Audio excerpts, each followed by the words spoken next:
So why only black and white? I see in black and white.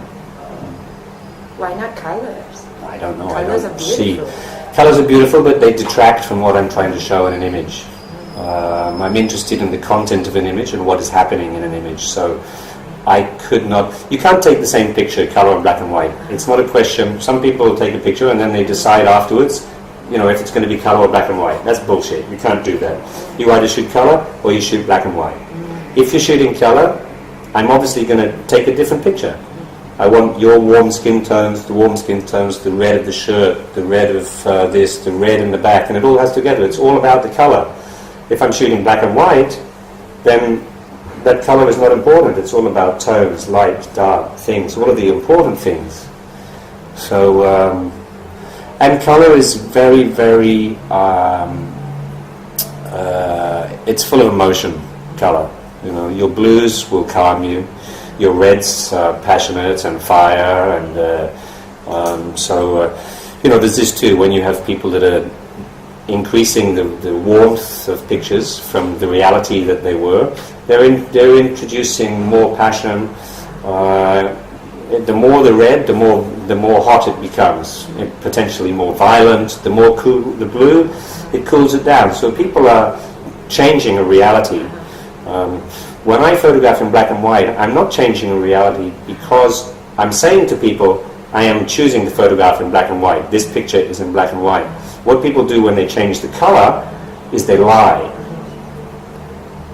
You know, here is a grey refugee camp where people's shirts are they have no color because the sun has bleached them. Their skin is grey. The sky is overcast. It's not full of beautiful colors. And, you know, it's like, shit, how am I going to sell this picture? I know. Put a nice big blue sky and I'll inject all of these bright colors into their clothes and I'll create this wonderful, colorful picture. That's a lie. What, do you know Instagram? Oh, yes. iPhone application. I haven't used it. I've heard of it. People are wetting themselves over Instagram. It's sad. It's depressing. You know, where is the culture going? It's just stupidity incarnate. So when I see your picture, it's like beautiful but sad in the same time. It's not the pictures that are sad, it's the lives of the people who I'm depicting that are sad. So how do you feel about taking photos of like sad people or people who you know they are going to die in a war? Well, it's not a question of taking the pictures, it's how do you feel seeing, how do you feel spending time with people who you know are going to die? You know, how do you feel about leaving people after you have spent time with them and knowing they're going to die? I'm very happy to photograph those people because I believe it gives them a voice, it gives them a chance to be heard, and it gives them a chance to feel like that their struggles might be recognized, you know, after they're gone. So it's very sad for me, and it's difficult, and that's always difficult and painful, but it would be difficult and painful without the photographs. You know, at least this way I feel like, okay, you've made sacrifices and you're going to be gone, but people are going to remember you, or maybe there's a chance that you're not going to be gone. That this, you know, in a few cases, pictures can help. When you go out to work, it's like writing a book. You have a plan. You have like what you're gonna tell. You No, plan. no, that's a disaster. You shouldn't have a plan. I mean, I think if you, as a journalist, yes, you maybe need more. You need to know where you're going, and but as soon as you try to imagine what you're going to expect, and you start planning, you know, like, I'm going to take that picture and then I'm going to go and do that because I've seen that picture before, so I'm going to have this picture, that picture, that picture. That's bullshit. You're not a photographer at all. You know, you're just a graphic artist who's going around like recreating other people's ideas, and that's one of the things that's wrong with, you know, a lot of photography, mostly amateur photography. You know, people think that, you know, if you're assigned to go and photograph in Paris, then what are you going to go and do when you photograph in Paris? Where are you going to go? Eiffel Tower. Exactly. Bullshit. You're going to go to the Eiffel Tower, you're going to go to the Arc de Triomphe, you're going to go to Montmartre, you're going to go to the Champs-Élysées, you're going to go to Pigalle, you're going to go to every single place where everybody else goes and take the same picture that everybody else takes. It's not about, Paris is not about the Eiffel Tower. It's about, the Eiffel Tower is about American, German, Chinese, Korean tourists. You know, it's best seen from a long way away. You know, and the places which are really interesting are the places which are full of Parisians. The marketplaces, the streets, the cafes, the subway, like all of the places where you can see people living and get an idea of what it's like to live in Paris. You know, fucking Americans, they come, there was one the other day in, we had to go to Sukhumvit for something. I try never to go to Sukhumvit. It's like a white ghetto. And we were in a cafe with my partner, and the guy comes in and says, "Didn't this used to be a Starbucks?" And they were like, "No, sir, this was never a Starbucks." And he said, "Well, do you have espresso?" Said, "Yes, we have espresso." He said, "But where's the Starbucks?" And in the end, he left because he couldn't find a Starbucks. You know, why do you travel all the way from America to come to Thailand and then look for Starbucks? So.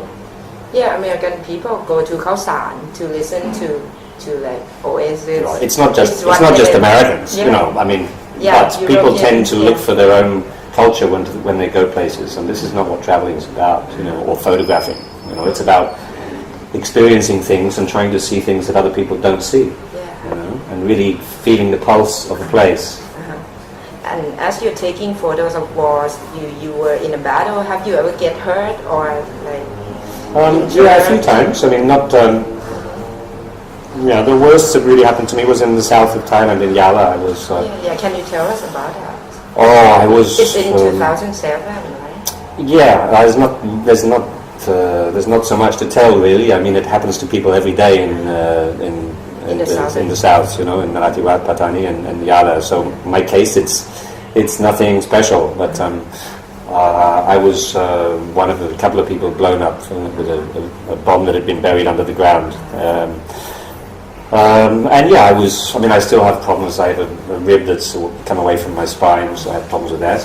And I couldn't work for about, 8 months with hearing problems, and my eye was burnt. But you know the risks. You ever want to quit? Like? No, I mean, I knew the risks, and I was unfortunate. And I mean, what am I going to do? Complain about it? I'm lucky I'm still alive, you know. But there are people down there, like 3-4 a day, dying in situations like that. I had the chance to come away, you know. I don't have to stay down there because I can't afford to move, and because that's it, you know. My life hasn't been destroyed by it. You know, I feel sorry for the people that have to continue to live through that fear every day. That really changes you. That stress, it ages you. It makes you tense. That's horrible to have to live with, you know, especially, your children. I couldn't imagine having to see my little girl go to school knowing that any day maybe her teachers could be executed in front of her. I have one friend in Yala, and his house got burned, and it's all gone. No, it's really very, very tragic that this has all come from somewhere else, you know. I mean, before 2004, you're going down there and you have the Thai and Buddhists living side by side, you know, same village, perfect harmony. So it's very sad. I'm sorry to see it, but that's one of the. Sometimes you get hurt, you know. Yeah. Have you ever expected that your photos gonna change the society? Yeah, I thought that my photos would change people's situation, and sometime there have been a few cases, probably one. I think in East Timor it really did make a difference, and then of course there's times like in Laos, for instance, when I was there in 2003, when I really expected that. Once the photographs were published, that these people would be spared the horror that they were living, and this didn't happen. So I was I felt very naive. Yeah. If I want to be a photojournalist, what should I do? Like, what should you do? Well, that's different for everybody. Like I said, you have to have some visual skills. You have to be able to use your equipment, to know it really well. So that kind of technical side is really important. But you have to have compassion. You have to have empathy. Don't expect to make any money. Expect to have a very lonely life.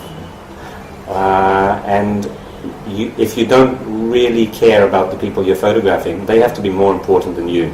You have to have a real responsibility to the people you photograph. So if you don't have all of those things, that's a good place to start, you know. If you can say, yes, I have empathy, yeah, I'm a good person, I'm responsible, I care enough, I don't mind about having no money, and I'm good at taking pictures, and I'm prepared to learn, that's a good starting point. If you don't have all of those things, forget about it. So you've been taking photos like 30 years now. So what do you like in taking photos? What do you like?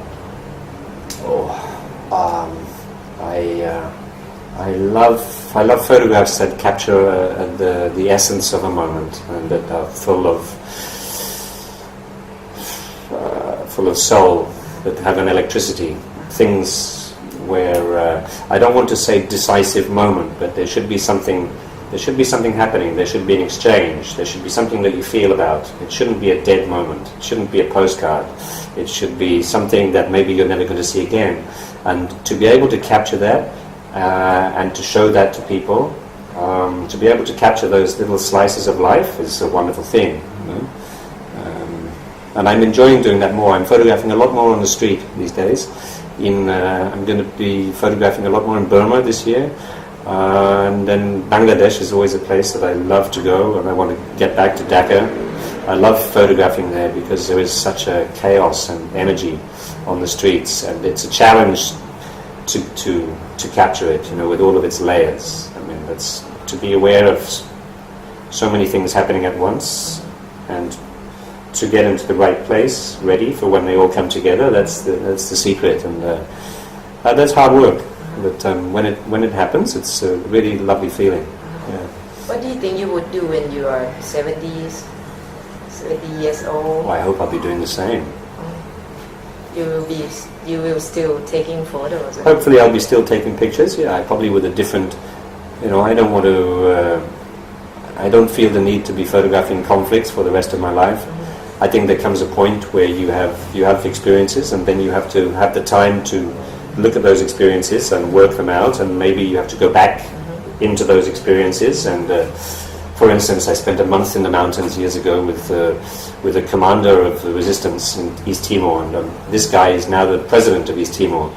I've been talking about going back for a long time, but you know, it would be a wonderful time to go back, especially while he's president, and to be able to have this conversation, because the last time we really talked, it was on the mountains, like, surrounded by Indonesian soldiers around a campfire. So these are things that I think in the next sort of 10, 15, 20 years I can go back and I can explore those situations, and I can try to make sense out of the things that I've done, and I can try to make sense out of those conflicts, and you know, try to just I think it's important to make sense of it. There's no point in just doing the same thing right up until the day you die.